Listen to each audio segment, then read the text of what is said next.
আজকে আমরা এমন একটা মানসিকতা নিয়ে কথা বলবো যা আমাদের শেখানোর সাফল্যের সব ধারণাকে মানে একেবারে উল্টে দেয়। হুম। আমরা সবাই তো সাফল্য চাই, কিন্তু আমাদের বেশিরভাগ প্রচেষ্টাই কেমন যেন একটা অদৃশ্য দেয়ালে ধাক্কা খায়। ঠিক। আমাদের হাতে থাকা সূত্রগুলো, যা দ্য 10x রুল নামে একটা বই থেকে নেয়া, বলছে যে সমস্যাটা হয়তো আমাদের চেষ্টায় নয়, বরং চেষ্টার পরিমাণে আর লক্ষ্যের পরিসরে। একদম। আজকের আলোচনায় আমরা এটাই বোঝার চেষ্টা করব যে আমরা যা করছি তা কি আসলেই যথেষ্ট, নাকি আমাদের সাফল্যের ধারণাতেই কোথাও কোনো ভুল রয়ে গেছে। খুব গুরুত্বপূর্ণ একটা প্রশ্ন তুলেছেন। এই সূত্রগুলোর মূল কথাই হলো আপনার লক্ষ্য যাই হোক না কেন সেটাকে 10 গুণ বড় করে ভাবুন। 10 গুণ? হ্যাঁ, আর সেই লক্ষ্যে পৌঁছানোর জন্য যেই পরিমাণ চেষ্টার কথা ভেবেছিলেন তার চেয়ে 10 গুণ বেশি চেষ্টা করুন। এটা শুধু একটু বেশি পরিশ্রমের কথা নয়, এটা চিন্তাভাবনার একটা সম্পূর্ণ নতুন অপারেটিং সিস্টেম। তাহলে চলুন আলোচনাটা শুরু করা যাক। সাফল্য নিয়ে আমাদের একেবারে গোড়ার ধারণাটাকেই চ্যালেঞ্জ করে। নিশ্চয়ই। ঠিক। সূত্রগুলোর শুরুতেই একটা বেশ ভারী কথা বলছে যে সাফল্য নাকি কোনো ইচ্ছা বা পছন্দ নয়, এটা একটা দায়িত্ব, একটা ডিউটি। এই কথাটা শোনার পর আমার প্রথম প্রতিক্রিয়া ছিল, বাহ, মানে জীবনের চাপ কি কম আছে যে এখন সাফল্য একটা কর্তব্যের মতো হয়ে গেল। ব্যাপারটা চাপের তো বটেই, কিন্তু এটা আসলে দৃষ্টিভঙ্গির ব্যাপার। ভাবুন তো, আমরা আমাদের স্বাস্থ্য, পরিবার বা অর্থনৈতিক অবস্থাকে যেমন একটা দায়িত্ব মনে করি, ঠিক সাফল্যকেও ঠিক সেই স্তরে নিয়ে যাওয়ার কথা বলা হচ্ছে। আর এর সাথে জুড়ে দেওয়া হয়েছে আরও একটা দারুণ ধারণা, কি সেটা? যে সাফল্যের কোনো অভাব নেই। এটা কোনো জিরো সাম গেম নয় যে একজনের সাফল্য মানেই আরেকজনের ব্যর্থতা। মানে বাজারটা একটা ছোট পিঠার মতো নয় যে একজন বড় টুকরো নিলে আরেকজনের জন্য কম পড়বে। একদম। মানসিকতাটাই হলো প্রাচুর্যের, অভাবের নয়।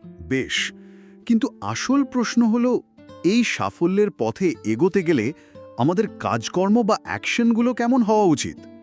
সূত্রগুলো তো আমাদের কাজগুলোকে 4টে লেভেলে ভাগ করেছে। হ্যাঁ, যা আমাদের বুঝতে সাহায্য করে আমরা কেন আটকে থাকি। প্রথম লেভেলটা হলো কিছুই না করা। কিছুই না করা মানে ডুইং নাথিং? হ্যাঁ, আর মজার ব্যাপার হলো যারা এই স্তরে থাকে তারা কিন্তু মোটেও অলস নয়।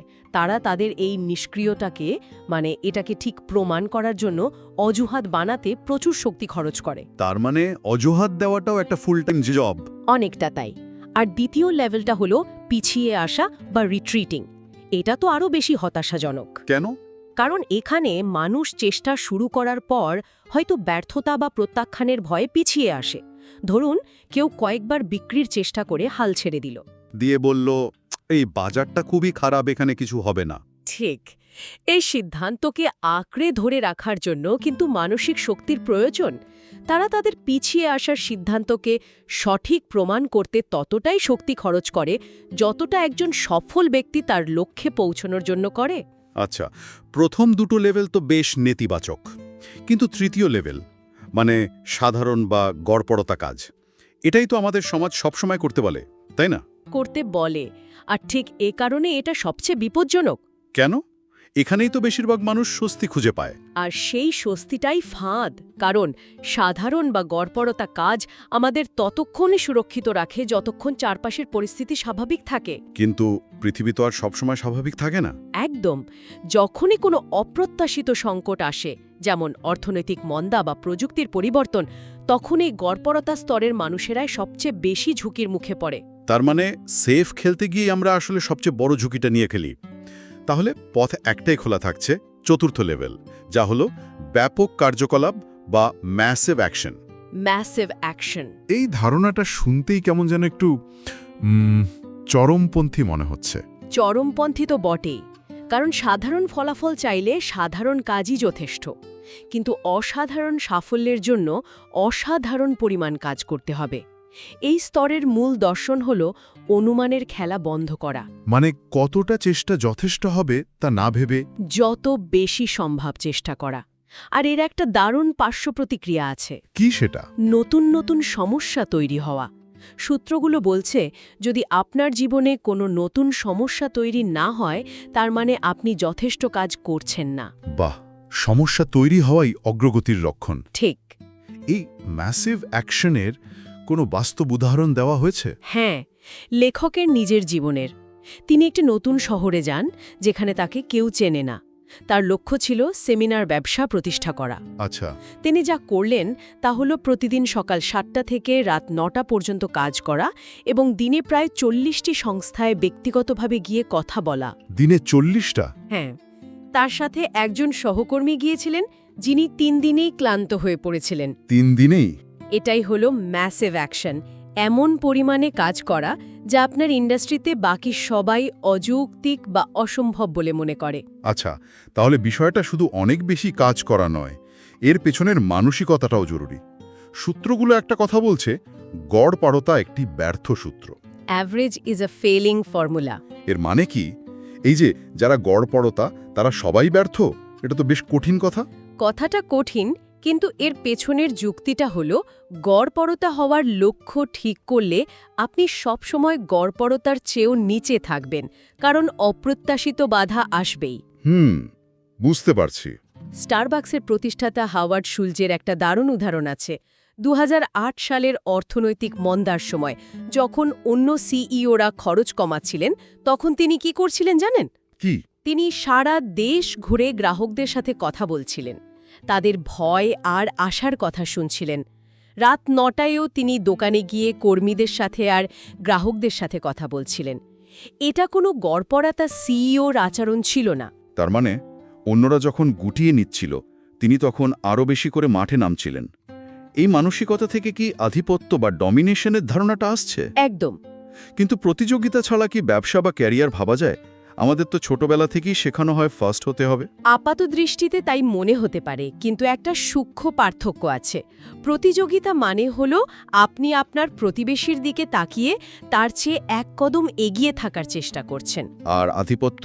আধিপত্যের মানসিকতা মানে হলো আপনি প্রতিবেশীর দিকে তাকাচ্ছেনই না, আপনার লক্ষ্য হলো পুরো ক্ষেত্রটাকেই নিজের করে নেওয়া, এমনভাবে কাজ করা যেন কোনো প্রতিযোগিতাই আর প্রাসঙ্গিক না থাকে। বাহ! তখন আপনি সেই কাজগুলো করবেন যা অন্যরা করতে রাজি নয় বা করার কথা ভাবতেও পারে না।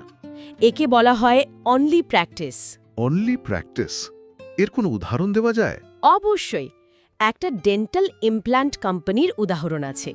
তাদের প্রধান প্রতিযোগী খরচ বাঁচানোর জন্য ক্লায়েন্টদের সাথে ব্যক্তিগত যোগাযোগ মানে ফোন কল বা ভিজিট বন্ধ করে দিয়েছিল। আচ্ছা। তখন এই কোম্পানি ঠিক উল্টোটা করে। তারা ব্যক্তিগত যোগাযোগের ওপরই তাদের পুরো কৌশল দাঁড় করায়। ফলাফল, ধীরে ধীরে তারা পুরো বাজারটা দখল করে নেয়। দারুণ কৌশল।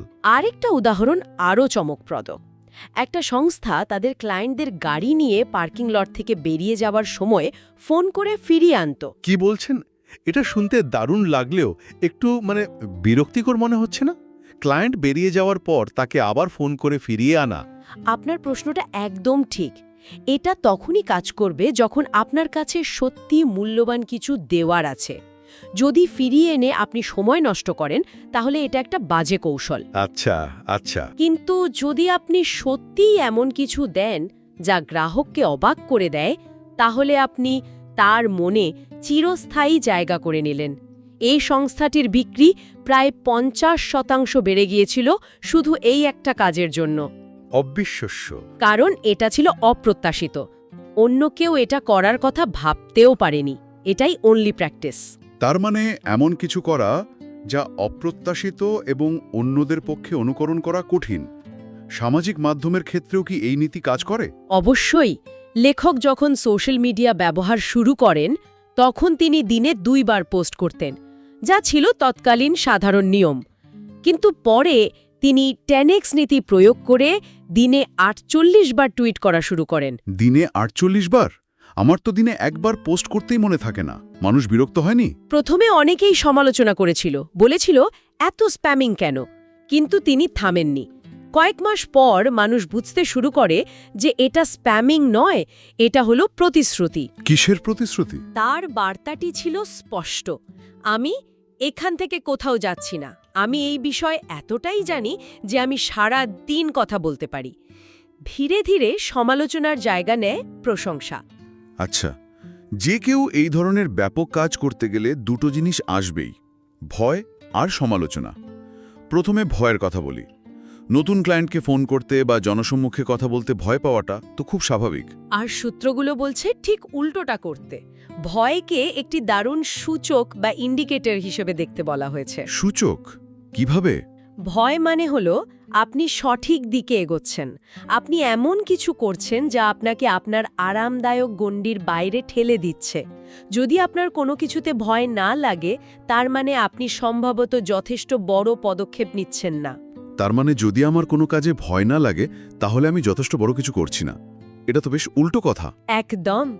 ফিয়ারের একটি সুন্দর ব্যাখ্যা দেওয়া হয়েছে, ফলস ইভেন্টস অ্যাপিয়ারিং রিয়েল, অর্থাৎ মিথ্যা ঘটনা যা বাস্তব বলে মনে হয়। করতে ভয় লাগবে, বুঝতে হবে সেই কাজটি সেই মুহূর্তে করা সবচেয়ে বেশি প্রয়োজন।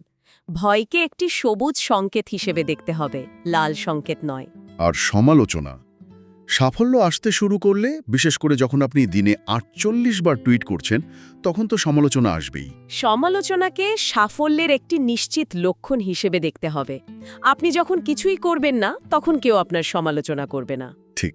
কিন্তু যখনই আপনি অনেক বেশি কাজ করবেন এবং মানুষের মনোযোগ আকর্ষণ করবেন, তখন সমালোচনা আসবেই। এটা অনেকটা প্রাকৃতিক নিয়মের মতো। এই প্রসঙ্গে গ্রাহক সন্তুষ্টির বিষয়টা চলে আসে। আমাদের সবসময় শেখানো হয় যে গ্রাহকই রাজা, আর গ্রাহক সন্তুষ্টি ব্যবসার মূল লক্ষ্য। কিন্তু সূত্রগুলো এখানেও একটা ভিন্ন কথা বলছে। তারা বলছে গ্রাহক সন্তুষ্টি ভুল লক্ষ্য। এটা হজম করা বেশ কঠিন। হ্যাঁ, কারণ এটা আমাদের প্রচলিত ধারণার বিরুদ্ধে যায়। কিন্তু যুক্তিটা খুব সোজা। সঠিক লক্ষ্য হল গ্রাহক অর্জন করা বা কাস্টমার অ্যাকুইজিশন। আচ্ছা, ভাবুন, যদি আপনার পণ্য বা পরিষেবা অসাধারণ হয়, তাহলে সন্তুষ্টি তো আসবেই। কিন্তু যদি আপনার কাছে গ্রাহকই না থাকে, তাহলে আপনি সন্তুষ্ট করবেন কাকে? প্রথম এবং প্রধান লক্ষ্য হওয়া উচিত যত বেশি সম্ভব গ্রাহকের কাছে পৌঁছানো। এর কোনো উদাহরণ আছে? অ্যাপল এবং মাইক্রোসফটের ক্লাসিক উদাহরণটা দেয়া যায়। বহু দশক ধরে মাইক্রোসফট বাজার শাসন করেছে, কারণ তাদের মূল লক্ষ্য ছিল তাদের পণ্যকে পৃথিবীর প্রতিটি ডেস্কে পৌঁছে দেওয়া। অন্যদিকে অ্যাপল একটি ছোট নির্দিষ্ট গোষ্ঠীর উপর মনোযোগ দিয়েছিল। ঠিক। যদিও অ্যাপলের পণ্য হয়তো প্রযুক্তিগতভাবে উন্নত ছিল, কিন্তু গ্রাহক অর্জনের খেলায় তারা অনেক পিছিয়ে ছিল। সম্প্রতি অ্যাপল তাদের কৌশল পরিবর্তন করেছে এবং ব্যাপক মানুষের কাছে পৌঁছানোর চেষ্টা করছে। আর তার ফলও তারা পাচ্ছে। একদম। আলোচনার প্রায় শেষ পর্যায়ে আমরা একটা চূড়ান্ত ধারণার কথা বলবো, যাই সবকিছু সমন্বিত রূপ। ধারণাটা হলো সর্বব্যাপকতা বা অমনি প্রেজেন্স। এই শব্দটা শুনলে কেমন যেন ঈশ্বরীয় মনে হয়। এর মানেটা কি? এর মানে হলো সব জায়গার সব সময়ে উপস্থিত থাকা। অবশ্য এটা আক্ষরিক অর্থে নয়, এটা একটা মানসিকতা। মানসিকতা। হ্যাঁ, আপনার ব্র্যান্ড, আপনার নাম বা আপনার কাজকে এমনভাবে ছড়িয়ে দিতে হবে যেন মানুষ আপনাকে প্রতিনিয়ত দেখে, আপনার কথা শোনে এবং তাদের ভাবনার একটা অংশ করে নেয়। লক্ষ্যটা এমন হওয়া উচিত যেন আপনার ইন্ডাস্ট্রিতে আপনার নামটাই সমর্থক হয়ে ওঠে। যেমন সার্চ ইঞ্জিন মানে গুগল বা কোমল পানীয় মানে কোকা-কোলা। ঠিক তাই। এই ধারণাটা তো বিশাল এবং একজন সাধারণ মানুষের জন্য কিছুটা অবাস্তব বা এমনকি ডিলিউশনাল মনে হতে পারে। আমি কিভাবে আমার ক্ষেত্রে সর্বব্যাপী হব? আর এখানে 10x মানসিকতা সৌন্দর্য। লক্ষ্যটা বড় হওয়াই দরকার, এতটাই বড় যেন সেটা আপনাকে প্রতিদিন আপনার আরামদায়ক গণ্ডি দিকে বের করে আনে। লেখকের ব্যক্তিগত লক্ষ্য হল পৃথিবীর 7 বিলিয়ন মানুষ যেন তার নাম জানে। এটা কি বাস্তবসম্মত?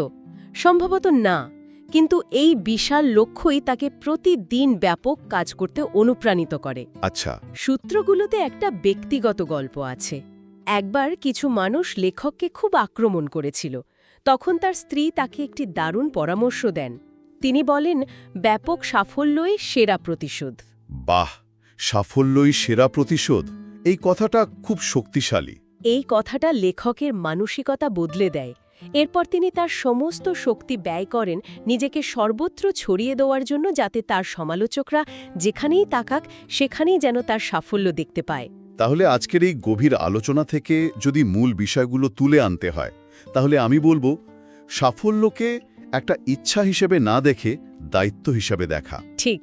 গড়পড়তা বা সাধারণ কাজকে নিরাপদ না ভেবে সবচেয়ে বিপজ্জনক মনে করা। অন্যদের সাথে প্রতিযোগিতা না করে নিজের ক্ষেত্রে আধিপত্য স্থাপনের জন্য কাজ করা। আর ভয় ও সমালোচনাকে বিপদ সংকেত না ভেবে অগ্রগতির লক্ষণ হিসাবে গ্রহণ করা। চমৎকার সারসংক্ষেপ। আর সবশেষে শ্রোতাদের জন্য একটা চিন্তার খোরাক রেখে যেতে চাই। বলুন। এই সূত্রগুলোতে সফল ব্যক্তিদের ৩২টি বৈশিষ্ট্যের কথা বলা হয়েছে। তার মধ্যে একটি হল অযৌক্তিক হওয়া বা বি আনরিজনেবল। অযৌক্তিক হওয়া। হ্যাঁ, সমাজ, পরিবার, শিক্ষা ব্যবস্থা আমাদের সবসময় যৌক্তিক, বাস্তবসম্মত এবং নিয়ম মেনে চলতে শেখায়। কিন্তু ইতিহাস সাক্ষী অসাধারণ সাফল্য প্রায়শই অযৌক্তিক চিন্তা ও কাজ থেকেই আসে। ঠিক। তাই প্রশ্নটা হল, নিজের কাজ বা জীবনে এমন কোনো যৌক্তিক বা প্রচলিত নিয়ম আছে যা হয়তো আপনাকে সুরক্ষিত রাখছে কিন্তু বড় সাফল্য থেকে আটকে রেখেছে? এমন কোনো নিয়ম যা ভাঙলে অসাধারণ সাফল্যের দরজা খুলে যেতে পারে? এই প্রশ্নটি নিয়ে ভাবা যেতে পারে।